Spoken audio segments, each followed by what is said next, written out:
Uber stylist Mark Hampton turning his hands to my second day hair. So I use a little bit of the prep mousse. Now, people shouldn't be scared of mousse, should they? I always think 80s mousse, Oh, but I think it's actually a friend. Yeah, I think they've changed a lot of the formulas from back in the 80s. The 80s, it was like almost like a gel that, you know, was in a mousse form. But now, to be honest, for us hairdressers, the mousse is the easiest and most sort of efficient way of getting product even through the hair, which, you know, a lot of people, when they're doing it themselves, this is kind of where they make the mistake.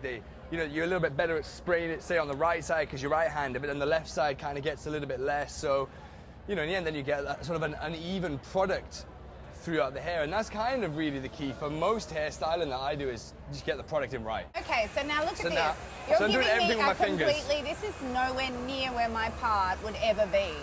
So Right. you're giving, which is great, it's giving me, Sorry. you told me you were going to take it over to the side, so I ordinarily part on the left or in the middle. So you're almost creating a bit of a fake fringe. Yeah, I mean, because, you know, with your length of hair, it's perfect because Look a bit Debbie Harry, Mark. very Debbie Harry. Oh, I like that. the magic of mousse and... Yeah, but it's also the way you Magic blow dry hand. it. Like, you know, I'm not just rough drying it like that, you know. I'm kind of working my fingers through it. That helps incorporate some of the texture, you know, you're kind of working around. But So you're that's almost developing the curl. That's very interesting because I would have been really scared of adding product when my hair was already, you know, Dirty. had stuff in it and dirty, but it's actually really, it's mattified it and refreshed it a bit. No, totally, because then you can redirect the roots, and then, you know, normally your normal parting would probably where the most sort of pollution would get, and, you know, it's a little bit dirtier, say, where it was normally in the middle. So now you can kind of cover any of those little greasy bits, or, you know, there's something that's not so clean, or the bits that you've been playing with your fingers.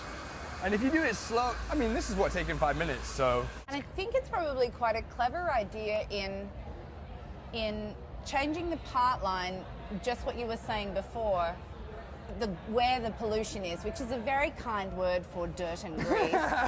It was clever, right? Where the dirt and grease usually is now hidden because he's swept it over and he's using a dry. You're not just a pretty face. Not just a hat rack. Not just. You're actually using very small pieces. These are not big sections that you're curling. No, I think So it's you're really important to giving just me go through it with your fingers and picking out little, and visualize it. You know, look at it rather than just, you know, a lot of people don't look in a mirror. Even, you know, when I'm working and I'm working with my assistants, I'm always like, you gotta look in the mirror. You gotta look at the woman or your client or your model, whatever, and look about where you want the things to fall. And now we've got it on a lower heat as well. You can see even holding it on for a few seconds doesn't create a perfect curl.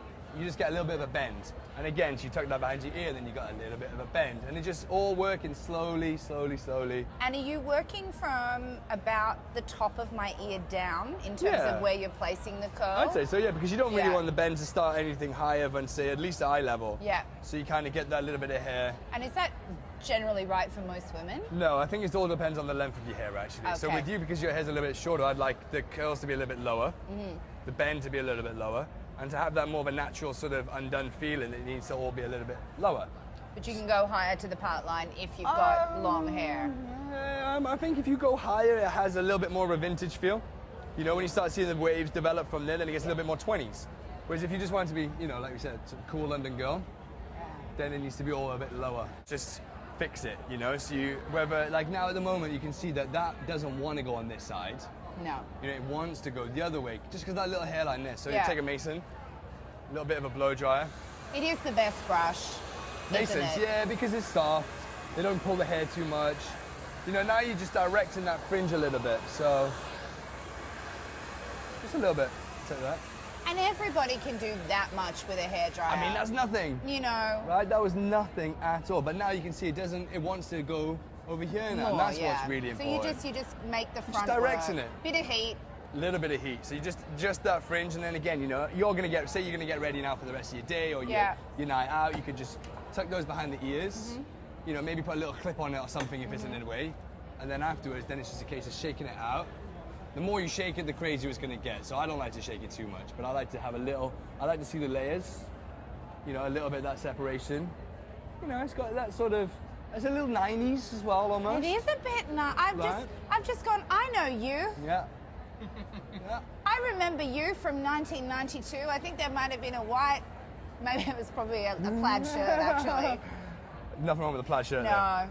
See what I mean? And then again, you know, it's just fixing I these love in, a side sweep. It's fabulous. pulling this and out. It looks And one so other thing I like bad. to do is like hold the hair. So you hold it with your one hand and you're actually pulling it out of your hand. And that's how you create that sort of, that little editorial vibe. You know, you hold it, you twist and pull. Hold it, twist and pull.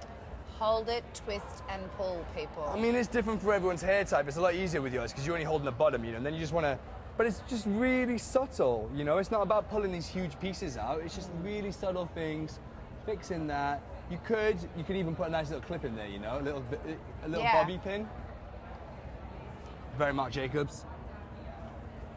Little 20s feel, Yes. you know? And then again, then you can pull this down a little bit, which I like to do just to create that little bit more of a sweep. Oh, I love a fake fringe. It's cute, right? So fun.